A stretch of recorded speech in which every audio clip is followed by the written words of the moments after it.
అపారమైన ప్రేమ కరుణ జాలి మాకు చూపిస్తుంది. ఈ పునరుద్ధాన ఆరాధనలో మమ్మల్ని పాలు పంచుకునే భాగ్యం మాకు కలిగించినందుకు ఈ పిల్లలుగా మీతో మేము జీవించగలిగిన శక్తిని సహాయంగా తెచ్చింది. ఇది నడిపించండి, ఆదరించండి. వెలుగుతో మీ శక్తిలో మమ్మల్ని సహాయం చేయండి. క్రీస్తు వారి మహోన్నత నామములో ప్రార్థించండి.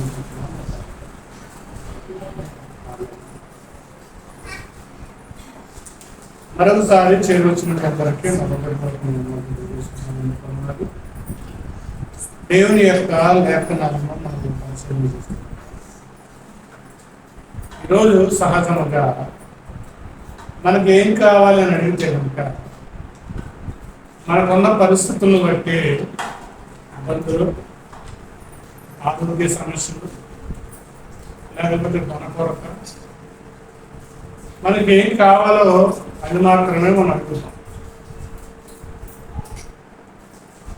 దాన్నే మనం ఏం చేస్తామంటే కనుక చూస్ చేసుకుంటాం. దాన్నే మనం ఇష్టపడతాం. ఏం కావాలో దాన్నే మనము తీసుకుంటాం. కానీ భక్తులు ఆ రోజు ఏం చేస్తారని అంటే కనుక, మరి ఎలా జీవించారు అని అంటే కనుక తమకు కావలసినంతా కూడా దేవుడే అన్నట్టుగా జీవించారు. మాకు ఇంకేది అక్కర్లా, మాకు కావాల్సిందల్లా దేవుడు. మొదటిగా అబ్రహామును మనం చూసుకున్నట్లయితే కనుక అబ్రహాముని దేవుడు ఏం చేశాడంటే పిలిచాడు. అబ్రహాము, నేను చూపించే దేశానికి నువ్వు రావాలి. ఎందుకు ప్రభువా అని పిలుస్తున్నావు? ఎందుకు పిలుస్తున్నావు అని? నేను ఎందుకు రావాలి? నేను వచ్చి ఏం చేయాలి అని అబ్రహాం ఏమీ కూడా సమాధానం చెప్పాలి. దేవుడు పిలిచినట్టునే అబ్రహాం అంటూనే ప్రయాణం అయిపోయింది.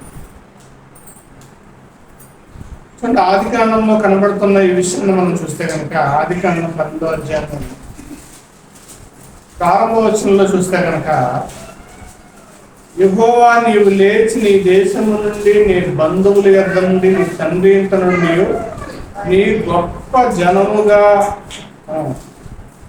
బయలుదేరి నేను నీకు సూచించబోవు దేశం నిన్ను గొప్ప జనముగా చేసి నిన్ను ఆశీర్వదించాను. అబ్రహామును దేవుడు పిలిచాడు. తన దేశము నుండి బయటకు రావాల్సి వచ్చింది. మన దేశం అంటే మనకి ఏంటంటే కనుక గౌరవం. మన దేశం అంటే మనకి గౌరవం. ప్రతి వ్యక్తికి కూడా దేశం మీద గౌరవం అనేది ఉండాలి. కానీ ఈరోజు దేశం మీద గౌరవం అని ఏం చేస్తున్నారంటే కనుక జిందాబాద్ మీద గౌరవం పెంచుకుంటారు. జిందాబాద్, జై కొట్టాలి, వీటి మీద ఎక్కువ. అది ఉంటేనే దేశం మీద బ్రాహ్మణం. ఇంకా దేశాన్ని ఎంత అప్పులు పాలు చేసినా, దేశాన్ని ఎంత నాశనం చేసినా, దేశంలో ఎన్ని అల్లర్లు జరిగినా, అవమానాలు, మానభంగాలు జరిగినా వాటిని పట్టించుకోరు. దేశానికి ఎవరైతే జై కొట్టట్లేదో వారే దేశద్రోహులు. ఇది మన దేశంలో ఇప్పుడు జరుగుతున్న పరిస్థితి. ఆనాడు అబ్రహాముని నీ దేశమును విడిచిరా, నీ బంధువులను విడిచిరా, నీ తండ్రి ఇంటిని విడిచిపెట్టురా అని అబ్రహాముని దేవుడు పిలవగానే నాకున్న ఆధారం ఏంటి?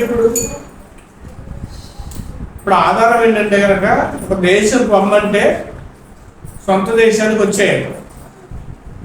ఆ మధ్యకాలంలో ట్రంప్ గెలిచిన తర్వాత ఇదిగో ఇండియాలో ఉన్న వారిని అందరినీ పంపించేస్తాను అని స్టేట్మెంట్ చేశారు. ఇండియాలో ఉన్న వాళ్ళందరూ కూడా వెళ్ళిపోవాలి. అక్కడ పౌరసత్వాన్ని తెచ్చేసుకున్నారు.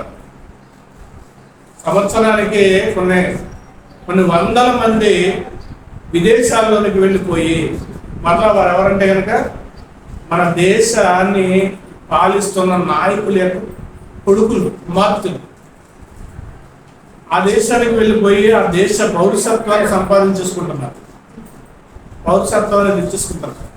అంటే మేము ఇక్కడ పౌరులు, ఆ ప్రభుత్వాలు ఇచ్చేస్తున్నారు. అలా అక్కడ పౌరసత్వాన్ని తెచ్చుకుని అక్కడ జీవిస్తున్నారు మన ఇండియాలో ఉన్న వాళ్ళు చాలా మంది. అయితే అబ్రహాము తన దేశంను వదిలి వచ్చాడు. ఇప్పుడు పౌరసత్వం తీసుకుని వెళ్ళిన వారందరూ కూడా పొమ్మంటే గనక, ఆ దేశపు యొక్క అధికారి పొమ్మంటే గనక మరలా స్వదేశానికి వచ్చాడు. ఇప్పుడు నా పరిస్థితి ఏంటి? దేవుడు దేశాన్ని వదిలిచ్చామంటున్నాడు. మరి నేను వెళ్ళే దేశంలో నన్ను చేర్చుకోకపోతే, నాకు అక్కడ ఏమీ లేకపోతే, నాకు ఏదైనా కొరత వస్తే మళ్ళీ నా దేశానికి వచ్చేది కదా, నాకు ఆధారం ఏంటి అని అడగలేదు. నాకు ఆధారం ఏంటి? దేవుడు పిలిచాడు, నీ దేశం నువ్వు వదిలేరా.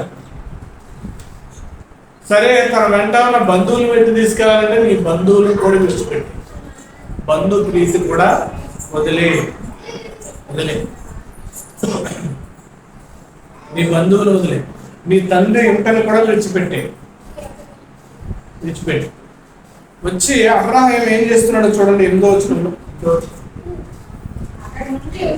అక్కడ నుండి అతడు బయలుదేరి బేతేలుకు తూర్పునున్న కొండకు లేచి, పడమటనున్న బేతేలుకు తూర్పునున్న హాయికు మధ్యన గుడారం వేసి, అక్కడ యెహోవాకు బలిపీఠము కట్టి యెహోవా నామమున ప్రార్థన చేశాడు. తన కాని ప్రాంతంలోనికి వెళ్ళి గుడారం వేసుకున్నాడు. చేసుకున్న తర్వాత ఏం చేస్తున్నాడు? యెహోవాకు బలిపీఠాన్ని కట్టి అక్కడ యెహోవా నామాన్ని ఏం చేస్తున్నాడు? ప్రార్థన చేశాడు. అక్కడ యెహోవా నామాన్ని ఎందుకు ప్రార్థన చేశాడంటే, నాకున్న దిక్కంతా నీవే, నాకున్న ఆధారం అంతా నీవే, నాకు కావలసినంత నీవే అని ఒక సూచన చూపించాడు, ఒక ఆనవాళ్ళు చూపించాడు. నాకున్నది నీవే, నా కుటుంబాన్ని వదిలేశాను, నా దేశాన్ని వదిలేశాను, నా బంధువులు వదిలేశాను, సమస్తాన్ని విడిచిపెట్టేసి ఎక్కడికి వస్తున్నాడంటే కనుక దేవుడు చెప్పే మాటను బట్టి అబ్రహాము వచ్చేస్తాడు. కావలసినంత నీవే, ఆయనే మనకి కావాలి, ఆయనే నాకు కావాలి. ఒకటి దేవుని కంటే ఏది కూడా నాకు ఎక్కువ కాదు అని అబ్రహాం అక్కడే చూపించాడు. దేవుని కంటే నాకు ఏది ఎక్కువ కాదు, ఏది ఎక్కువ కాదు. కొడుకునివ్వక ముందే అబ్రహాము చూపించే విషయం ఇది. దేవుని కంటే నాకు ఏది ఎక్కువ కాదు, నా దేశమా నాకు ఎక్కువ కాదు, నా బంధువుల నాకు ఎక్కువ కాదు, నా కుటుంబ సభ్యుల నాకు ఎక్కువ కాదు. ఈ మాట ఎక్కువగా జనానికి నచ్చట్లేదు. యేసుక్రీస్తు ప్రభువు వారు, ఇదిగో నీ తండ్రిని, నీ తల్లిని, నీ అన్నదమ్ములను వదిలి నన్ను వెంబడించని శిష్యులతో చెప్పిన మాటను బట్టి, ఈ మాటను బట్టి సమాజానికి ఇష్టపడట్లేదు, సమాజం ఇష్టపడట్లేదు. దేవుడు అక్కడ యేసుక్రీస్తు వారు అక్కడ చెప్పేది, నీ కుటుంబాన్ని వదిలే వాళ్ళు అంగీకరించకపోతే వారు నీ దేవుణ్ణి అంగీకరించకపోతే, నిన్ను వెంబడించకపోతే, నువ్వు ఉండే బాటలోనికి రాకపోతే వారిని వదిలే, విడిచిపెట్టి. దేవుడి యొక్క విషయాన్ని చెప్పగానే ప్రజలకు నచ్చట్లేదు. దేవుడు కుటుంబాలు వదిలేమన్నాడా? దేవుడు అన్నదమ్ములు వదిలేమన్నాడా? అవును, వదిలేమన్నాడు. ఎందుకు? వారికి నీకు ఏమొస్తుందంటే కనుక విభేదం వచ్చినప్పుడు, దేవుని బట్టి విభేదం వచ్చినప్పుడు వదిలేయాలి. అంగీకరిస్తే వాళ్ళు కూడా ఆయన మాటలను నడుస్తారు, కానీ విభేదం వచ్చినప్పుడు మాత్రము వదిలేయాలి. అబ్రహాము ఎందుకంటే ఇక్కడ చూపించాల్సింది ఏంటంటే కనుక దేవుని కంటే నాకు ఏది ఎక్కువ కాదు, నాకు కావాల్సిందంతా ఆయనే అని చెప్పడం. ఈరోజు సమాజంలో చాలా మంది ఎక్కువగా ఏంటంటే కనుక పొలం ఏం చేస్తుందంటే కనుక ఈరోజు పురుడు పోసుకుంటుంది. పొల వ్యవస్థ అనేది పెరిగిపోయింది.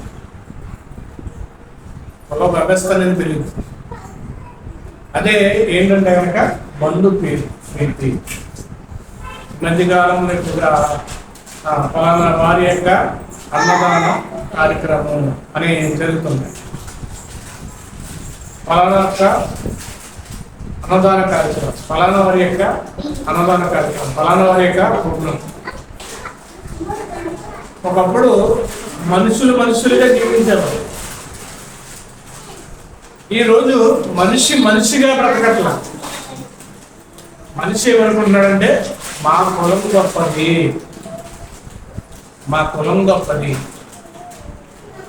మా బంధువర్గం, మా జాతి. ఈ బంధువు యొక్క ఈ కులం యొక్క జాడ్యం అనేది మనుషుల్లోకి వెళ్ళిపోయి ప్రతి మనిషి అంటే యువతల మనిషి అవతల మనిషిని ఎలా చూస్తున్నాడంటే పురుగులా చూస్తున్నాడు, మనిషిలా కూడా చూస్తాడు. ఆఫ్టర్ ఒక వ్యక్తి అవతల వ్యక్తిని ఎలా చూస్తున్నాడు అంటే కనుక పురుగులా చూస్తున్నాడు. అందుకే ఈరోజు గొడవలు, అంటరానితనం మరలా వచ్చేసింది. మరలా తక్కువ జాతి ఎక్కువ జాతి అనే స్థాయిలు పెరిగిపోయినాయి. అది దేవుడు ఏం చేయాలనుకున్నాడంటే కనుక అబ్రహామును తన బంధువుల యొక్క నుండి కుటుంబం నుంచి బయటకు వేరే చేసింది. ఎందుకంటే కనుక అబ్రహాములో నుండి ఒక సంతానమే తీసుకురావాలి. ఒకవేళ అబ్రహాము కనుక దేవుని దగ్గరికి రాకపోతే అబ్రహాము తన తండ్రి యొక్క కుటుంబానికి వారసులయ్యేవాడు. అబ్రహాం తండ్రి చనిపోయాడు అనుకో, ఆ కుటుంబానికి ఎవరు అవుతారు? అబ్రహాం వారసులు అవుతాడు తన కుటుంబానికి. తర్వాత ఒకవేళ అవుతే కనుక కుటుంబానికి వారసులై ఉంటే అబ్రహాము బైబిల్లో లిఖింపబడేవాడు కాదు. తండ్రి దగ్గరే ఉంటే, తన దేశంలోనే ఉంటే అబ్రహాముని మనం జ్ఞాపకం చేసుకునే వాళ్ళు కాదు, అబ్రహాం గురించి చదువుకునే వాళ్ళు కాదు. అబ్రహాం ఎవరో చాలా మంది ఉన్నారు ఈ రోజున దేశంలో పుట్టుకొచ్చిన వారు అందరూ గుర్తుకున్నారంటే లేదు. కానీ అబ్రహామును బట్టి ఎందుకు దేవుడు అబ్రహాముని ఏం చేశాడంటే ఈ విశ్వంలో విశ్వాసులకు తండ్రిని చేశాడు. విశ్వాసులకు తండ్రి అయ్యాడు. ఒక తండ్రిగా ఆగిపోలే, విశ్వాసము ద్వారా అందరికి తండ్రి అయిపోయాడు. అబ్రహామునకే తండ్రి. అబ్రహాము మన పితృడు, మూలపితృడు. అబ్రహాము మూలపితృడు. అది యేసుక్రీస్తు వారు అంటారు, ఇతడును అబ్రహాము కుమారుడే. ఎక్కడైనా చూస్తాను, ఇతడును అబ్రహాము కుమారుడే. మనం కూడా అబ్రహాము సంతానమే, అబ్రహాము పిల్లలమే. విశ్వాసమును బట్టి మనం అబ్రహాము పిల్లలం. రక్త మాంసాలను బట్టి కాదు, శరీరాన్ని బట్టి కాదు, మనమంతా అబ్రహాము పిల్లలం. అందుకే మొదటిగా చనిపోయిన తర్వాత ఎవరైనా ఎక్కడికి వెళ్తున్నారంటే పరదేశంలో అబ్రహాము దగ్గరికి వెళ్తున్నారంట. ఎందుకని? అబ్రహాము తండ్రి కదా, మరి రొమ్ముని అనుకోవాలి కదా. అక్కడ అబ్రహాము రొమ్మున అనుకోవాలి. ఎందుకని? నువ్వు నా కుమారుడివి, నువ్వు నా కుమార్తెవి, లాజరు చనిపోగానే అబ్రహాం రొమ్మును ఆనుకున్నాడు. తండ్రి ఏం చేస్తాడు? కొడుకుల్ని ఆనుకుంటాడు. విశ్వాసమును బట్టి అబ్రహాము మనందరికీ తండ్రి అయ్యాడు. ఎందుకు తండ్రి అయ్యాడంటే కనుక అబ్రహాము దేవుని ఎలా చూశాడంటే కనుక నాకు కావలసినంతా ఆయనే, నాకు కావాల్సింది దేవుడు, ఇంకేది నాకొద్దు, దేవుడే కావాలి. పిలవగానే వచ్చేసాడు.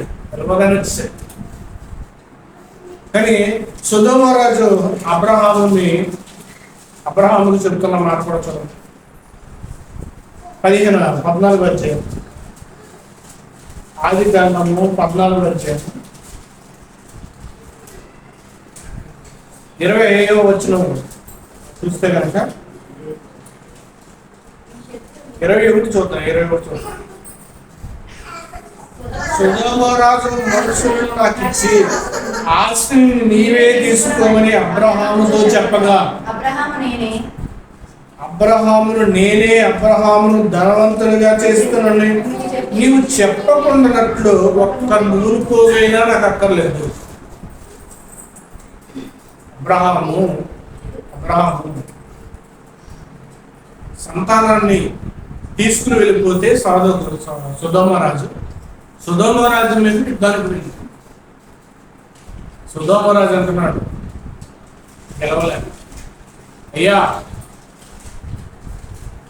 నా దగ్గర ఉన్న సంపద అంతా పట్టుకుపో, నా సైన్యాన్ని నా పరివారం నాకు కట్టించే చాలు, నా సంపద అంతా నువ్వు తీసుకుపో, ఏం కావాలో తీసుకుపో. అక్కడ ఉన్న సంపదని కూడా అబ్రహాం ఎలా లెక్కేశాడంటే కనుక నాకెందుకు ఎందుకని ఆ మనసు వచ్చింది అబ్రహాం కంటే, నాకు కావలసిన దేవుడు ఉన్నాడు కదా, ఇది ఎందుకు. మళ్ళా మరొక పేరు ఏంటంటే, నేను అబ్రహామును ధనవంతులుగా చేశాను. నా దగ్గరికి రావడాన్ని బట్టి నేను అబ్రహాముని ఏం చేశానంటే నా ఆస్తి అంతా ఇచ్చాను, కాబట్టి అబ్రహాం ధనవంతుడు అయ్యాడు. ఆ పేరు కూడా నాకు వద్దు. మూలు పోగు కూడా అంటే దారపరీలు కూడా తెచ్చుకోవడానికి ఇష్టపడలేదు అబ్రహాం. దారం కూడా తెచ్చుకోవడానికి ఇష్టపడలేదు. నాకేది వద్దు. అబ్రహాం యొక్క నిశ్చయం చూడాలి, అబ్రహాం యొక్క నిర్ణయాన్ని మనం చూడగలిగితే కనుక అబ్రహాం తన జీవితంలో దేవుణ్ణి మాత్రమే చూస్ చేసుకున్నాడు, ఎవరిని చూస్ చేసుకోలే. నాకు ఆయనే కావాలి, నాకు ఆధారం ఆయనే, నాకు కావాల్సిందంతా కూడా ఆయనే. ఏదైనా ఇస్తానంటే కనుక ఆయన ఇస్తున్నాడు, మరి నేనెందుకు అడగడం. అందుకే అబ్రహాము కూడా ఏది కూడా అబ్రహాము దేవుని ఏం చేయలేదంటే అడగలేదు. ఎందుకంటే నాకు ఏది కావాలో అది ఆయనకి తెలుసు. అది తెలిసినప్పుడు అది ఆయన నాకు ఇస్తాడు.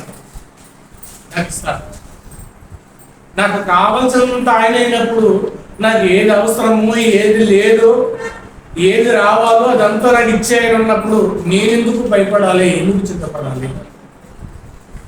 సంతానం లేనప్పుడు కూడా ఎలియాజరే నా కుటుంబానికి వారసుడు అవుతాడు, అని నేను అనుకున్నాను. నాకు పిల్లలు ఎందుకు లేరు అని అబ్రహాం అడగదు. అయితే ఎలియాజరు నీకు వారసుడు అవడు, కానీ నీ గర్భాన్ని పుట్టినవాడే నీకు వారసుడు అవుతాడు అని అప్పుడు ఇస్సాకు ఇచ్చాడు. ఇస్సాకు ఇచ్చిన తర్వాత, ఇస్సాకు పుట్టిన తర్వాత ఇస్సాకును కూడా దేవుడు ఏమన్నాడు, ఇస్సాకు నాకు బలిచ్చేమన్నప్పుడు అబ్రహాం మరలా ఏమన్నా ఏడ్చాడంటే కనుక అంతా ఆయనే చూసుకుంటాడు, ఆయనే చూసుకుంటాడు. నాకు ఏది కావాలో ఆయన చూసుకుంటున్నాడు. బలిమ్మన్నాడు, అయితే నాకేంటి, అయితే నాకేంటి, బలి ఇవ్వడం వరకు ఆయన చెప్పింది నేను చేయడం వరకే. కానీ ఏది చెయ్యాలనుకున్నా ఆయన చేస్తాడు కదా, చేస్తే ఆయన నాకున్నాడు కదా. ఏది కావాలని నాకు చేస్తే ఆయన నాకున్నప్పుడు నేనెందుకు దిగులు పడాలి, నేనెందుకు భయపడాలి, నేనెందుకు కంగారు పడాలి. ఇస్సాకును మోరియా పర్వతం మీదకు తీసుకువెళ్ళి కత్తెత్తి నరకపోయినప్పుడు దేవదూత ఆగు, ఆ పొదలో ఉన్న పొట్టేలును చంపు. పొదలో ఉన్న పొట్టేలు.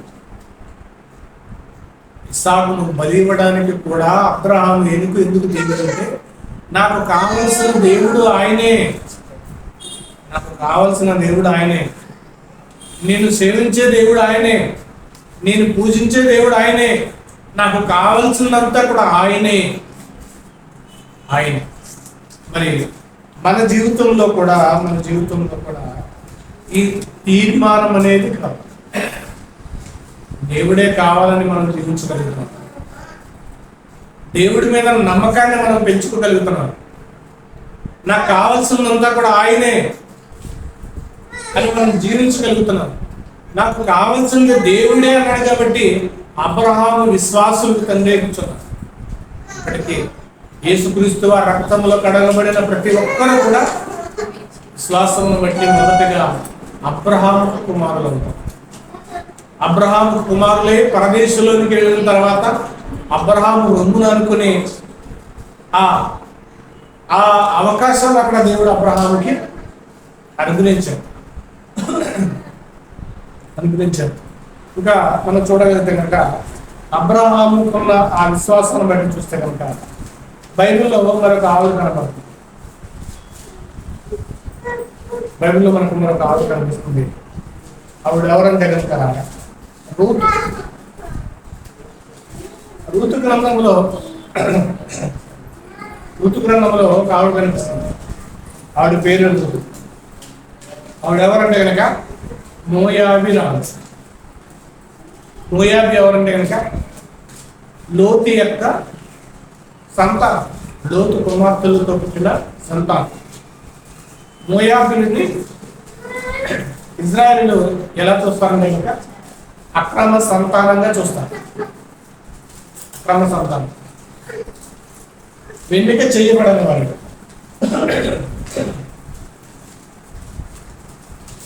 వాళ్ళ ఆరాధించేది ఎవరంటే కనుక విగ్రహాలు. దేవుణ్ణి ఆరాధించారు. కానీ నయోమి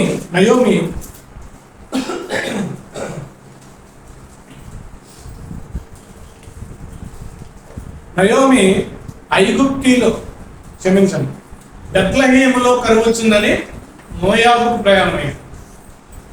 అక్కడ మోయాబుకు ప్రయాణం వెళ్ళినప్పుడు మోయాబులో తన కొడుకులకు వివాహం చేసినప్పుడు వచ్చిన వార్త రూతు.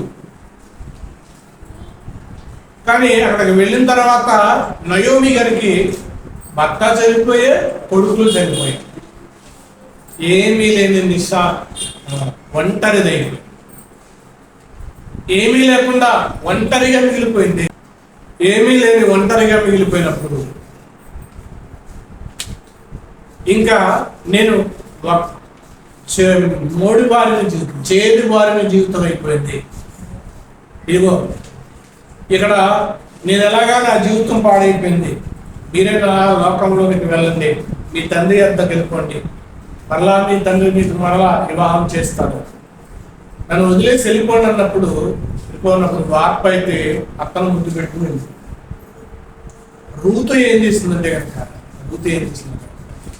రూతు మాట్లాడే విధానం చూస్తే కనుక చాలా ఆశ్చర్యమైన మాట. చూడండి, చాలా ఆశ్చర్యమైన మాట మాట్లాడింది.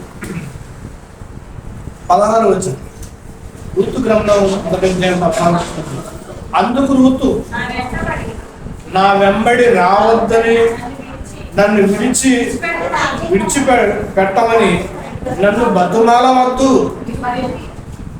బతుమాలవద్దు, నీవు వెళ్ళే చోటకే నేను వచ్చేదను, నీవు నివసించు చోటకే నేను నివసించదను, నీ జనమే నా జనము, నీ దేవుడే నా దేవుడు.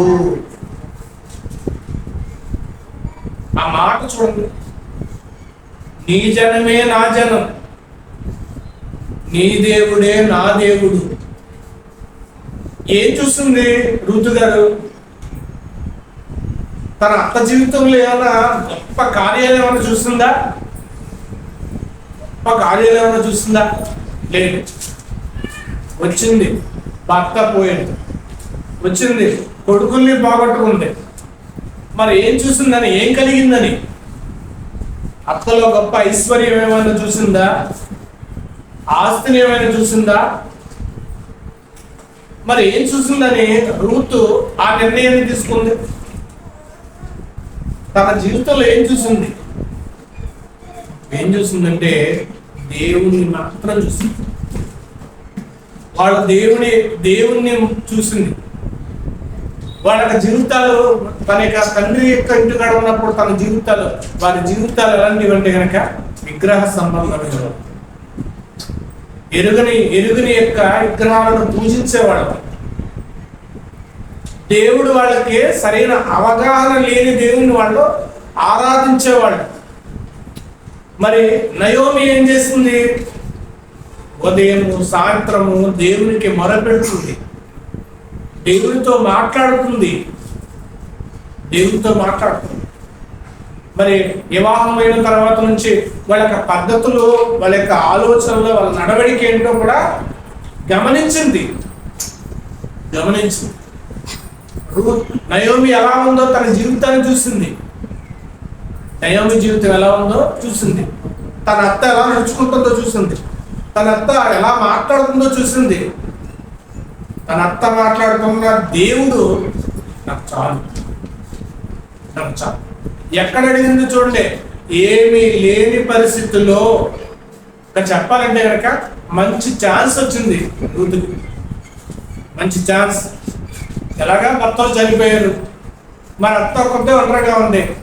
అత్త అనుమతి ఇచ్చింది, వెళ్ళిపోండి. మీరు వెళ్ళిపోయి మీ కుటుంబం దగ్గరికి వెళ్ళిపోండి, మీ యొక్క తండ్రులకు మరలా వివాహం చేస్తారన్నప్పుడు మంచి ఛాన్స్ అది. ఇదిగో ఎప్పుడు విధవగా బ్రతికేదానికంటే మరలా వెళ్ళిపోయి నా కుటుంబంలో ఉంటే కనుక వివాహం చేసుకుని సంతోషంగా ఉంటాను కదా. ఎందుకంటే వారు అప్పటికే యవన స్త్రీ. కానీ దానిని కూడా ఏం చేసింది రూతు గారు? తిరస్కరించేసింది. దానిని కూడా తిరస్కరించిందంటే కనుక దేవుని గురించి ఎంత ఆలోచించిందో చూడండి. నీ జనమే నా జనం, నీ దేవుడే నా దేవుడు. దేవుణ్ణి బట్టి వచ్చేసింది.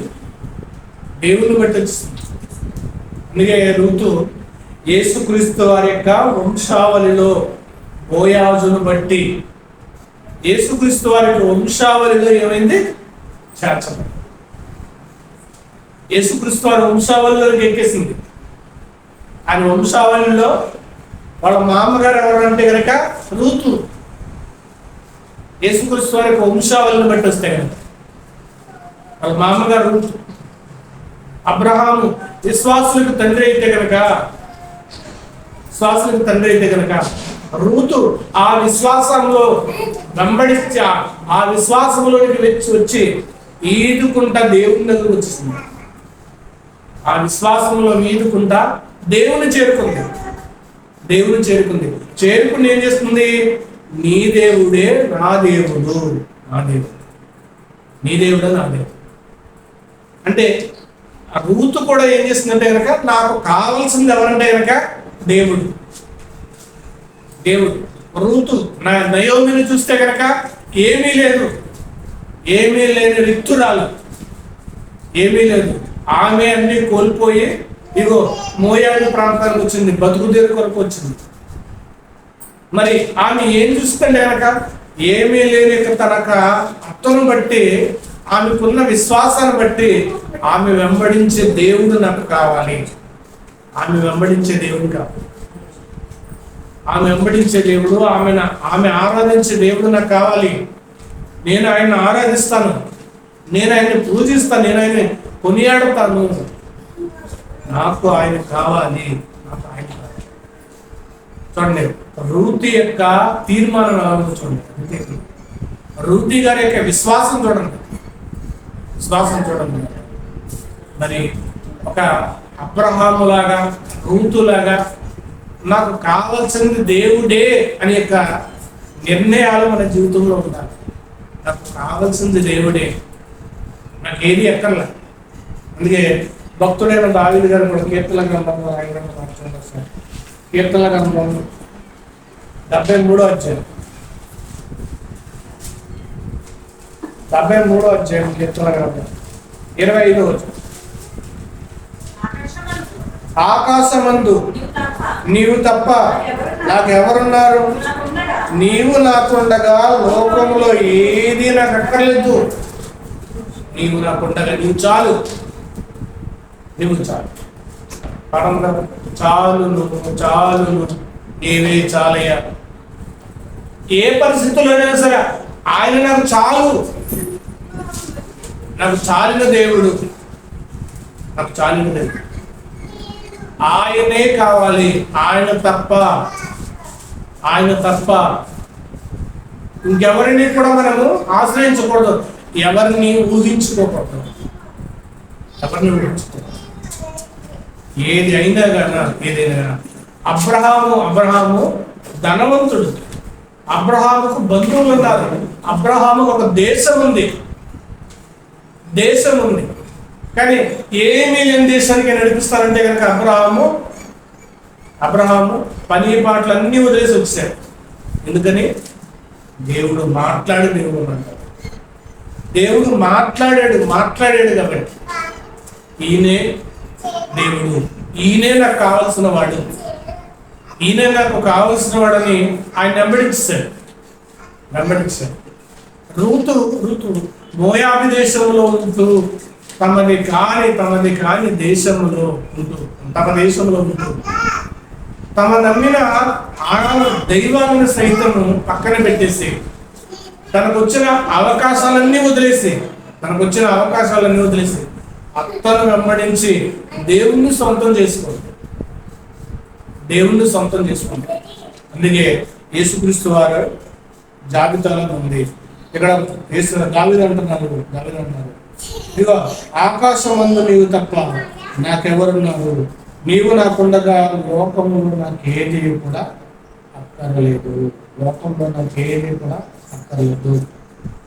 ఇంకా 62వ కీర్తన కూడా చూస్తాం. 62వ కీర్తన 7వ వచనం.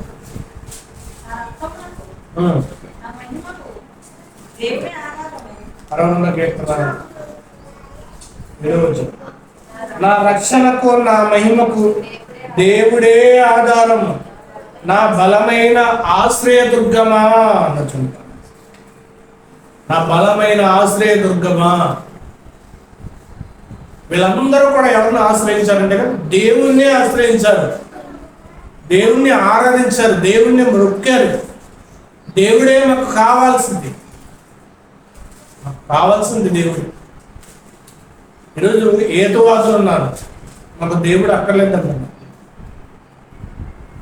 ఆస్తికులు ఉన్నారు చాలా మంది, తమ అనుకూలమైన తమకు వచ్చిన వారందరిని నమ్మేశారు. కానీ ప్రతి మనిషికి కావాల్సింది ఎవరంటే కనుక యేసుక్రీస్తు ప్రభువు వారు. ఆయనే ఆధారముగా ఉండాలి, ఆయనని ఆధారం చేసుకోవాలి, ఆయన్ని ఆధారం చేసుకోవాలి. ఎందుకు అంటే కనుక ఆయన సజీవుడు కాబట్టి, ఆయన పునరుద్ధానుడు అయ్యాడు కాబట్టి, ఆయన లేచాడు కాబట్టి.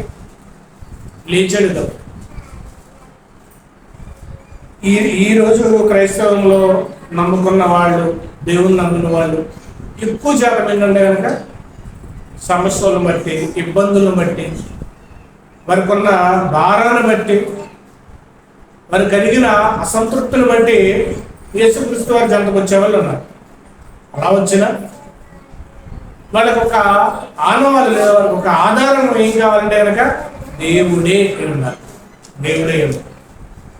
నాకు కావాల్సినంత దేవుడే అనే స్థితిలోనికి రావాలి.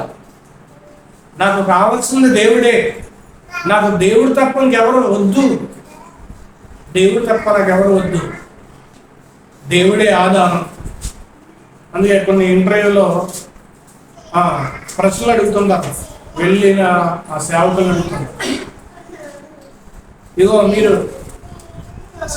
క్రైస్తవులు ఎక్కువగా ఏం చేస్తుంటారంటే కనుక దేవుడు దేవుడు దేవుడు అంటారండి, దేవుడు అంటారండి. ఎక్కువగా అడుగుతున్న ప్రశ్న ఇది, ఎక్కువగా అడుగుతున్న ప్రశ్న దేవుడు దేవుడు దేవుడు అంటే. ఎందుకంటే దేవుడు తప్ప లోకంలో ఏది లేదు కాబట్టి, ఆయన తప్ప ఇంకెవరో లేరు కాబట్టి దేవుడు యేసుక్రీస్తు వారు చెప్పడం, ఆయన్నే నమ్మండి అని చెప్పడం, ఆయన్నే తెలుసుకోండి అని చెప్పడం. ఎందుకంటే కనుక ఆయన ఆధారం, ఆయనే ఆధారం. మరొకటి ఆధారం ఉందంటే కనుక ఈయన గురించి చెప్పనక్కర్లేదు, ఈయన గురించి మాట్లాడనక్కర్లేదు. మరొక ఆధారం లేనప్పుడు ఈయనే దేవుడు కాబట్టి ఈయన గురించి చెప్పాల్సి వస్తుంది. ఇప్పుడు అబ్రహాము యొక్క విశ్వాసాన్ని చూస్తే కనుక, అబ్రహాము యొక్క నమ్మకాన్ని చూస్తే కనుక, అబ్రహాము ఏ ఆధారం లేనప్పుడు దేవుని నమ్మాడు అని రాయబడింది. ఆధారానికి, నిరీక్షణకి ఆధారం లేనప్పుడు అంటే దేవుడు అనడానికి రుజువు లేదు, రుజువు చూపించాల.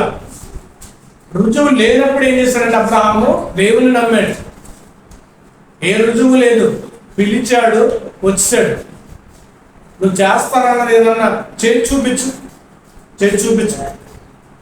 అనేం అడగల.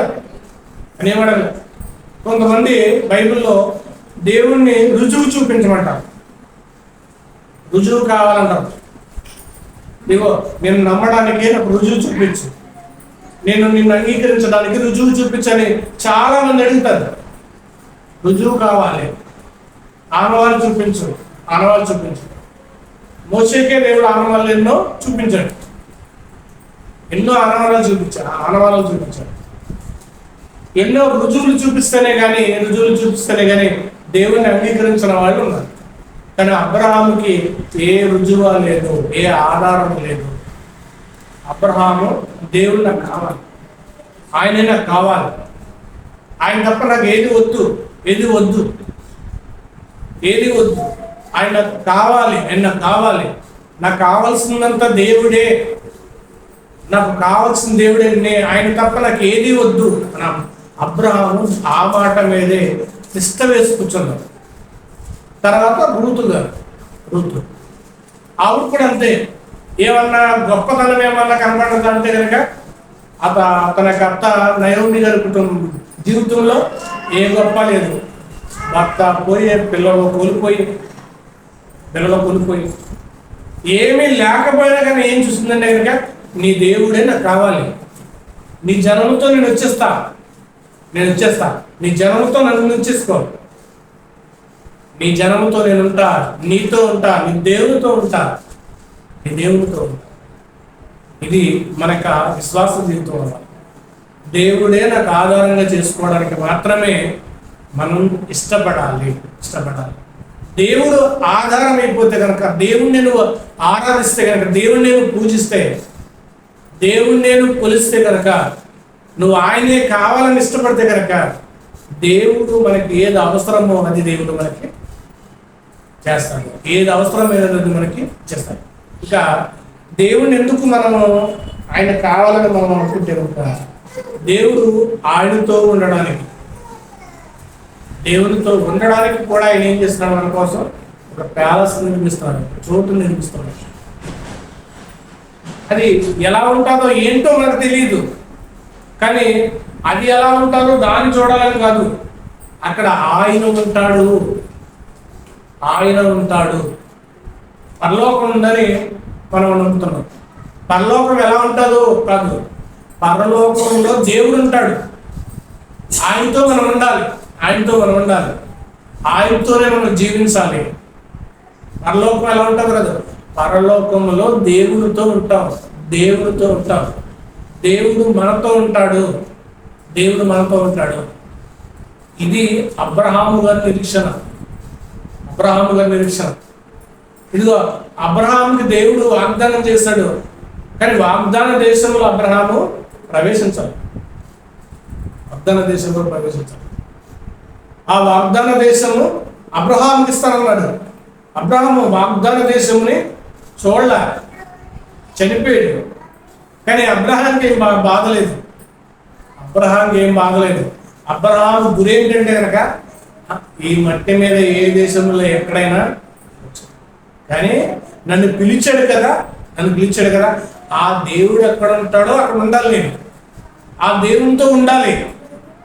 నన్ను పిలిచిన ఆయన ఎక్కడ ఉంటాడో అక్కడ ఉండాలి. ఈ భూమి మీద దేశాలు ఇస్తానంటున్నాడు, ఆ దేశం కోసం కాదు. అబ్రహాము అందుకే అబ్రహాము డేరాలు వేసుకుని బ్రతికాడు, డేరాలో జీవించాడు, డేరాలో నివసించాడు. అబ్రహాము డేరాలో ఎందుకు నివసించాడంటే కనుక ఇక్కడ డేరా మాత్రమే ఉంది, కానీ నేను ఆయనతో ఉండాలి. ఇక్కడ ఉండడం కాదు, నన్ను పిలిచిన ఆయనతో నేను ఉండాలి. అక్కడికి వెళ్ళాలి. అందుకే అబ్రహాము నాకు కావాల్సిందంతా దేవుడే. రూతు గారు నాకు కావాల్సింది నీ దేవుడే, నా దేవుడు, నీ జనమే నా జనం. మరి ఈరోజు మనకు విశ్వాసం ఎలా ఉండాలంటే కనుక దేవుడే మన దేవుడిగా ఉండాలి. యేసుక్రీస్తు వారే మన దేవుడిగా ఉండాలి. ఆయన తప్ప మనం దేన్ని ఆరాధించకూడదు, దేన్ని పూజించకూడదు, దేన్ని మొక్కకూడదు, దేనికి సాగిలపడకూడదు, దేన్ని ఆయన కంటే ఎక్కువగా మనం ప్రేమించకూడదు, దేన్ని ఆయన కంటే మనము పట్టించుకోకూడదు. కాబట్టి మన యొక్క విశ్వాసము దేవుని మీద ఆధారం చేసుకునేదిగా ఆయనకి మనం లోబడి ఆయనే మనకి కావాలనే నిర్ణయాలకు మనం వెళ్ళినప్పుడు దేవుడు మనలను మనతో ఉండడానికి ఇష్టపడతాడు. మనల్ని ఆయన సంతోషపెడతాడు, మనల్ని దేవుడు ఆనందింపచేస్తాడు. కాబట్టి అటు రీతిగా మీరందరూ ఉండాలని కోరుకుంటూ నా మాటలు ముగిస్తున్నాను. ప్రార్థన చేసుకుంటాను. సర్వశక్తి కలిగిన ప్రభువానికి వందనాలు స్తోత్రాలు. ఆయన మా ఆధారం మీరే ఉండాలి, మా ఉద్దేశం మీరే ఉండాలి, మా సంతోషం మీరే ఉండాలి.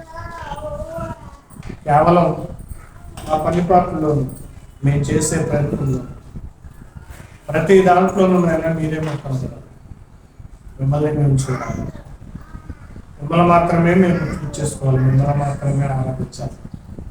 మా ఆధారం మీరే, మాకు కావాల్సినంత మీరే, మాకు కావాల్సిన దానికంటే మీరే ఎక్కువగా ఉండాలి. ఈ లోకంలో మాకు ఏం అవసరం లేదు, దానికంటే ఎక్కువగానైనా దానికి భయపడక, ఏదన్నా వచ్చినప్పుడు భయపడక, కేవలం మిమ్మల్ని మాత్రమే ఆధారం చేసుకుంటాం, మిమ్మల్ని మాత్రమే పూజించి కొనే భాగ్యాన్ని అనుకున్నాం. మీ కృప చూపించి సహాయం చేయండి.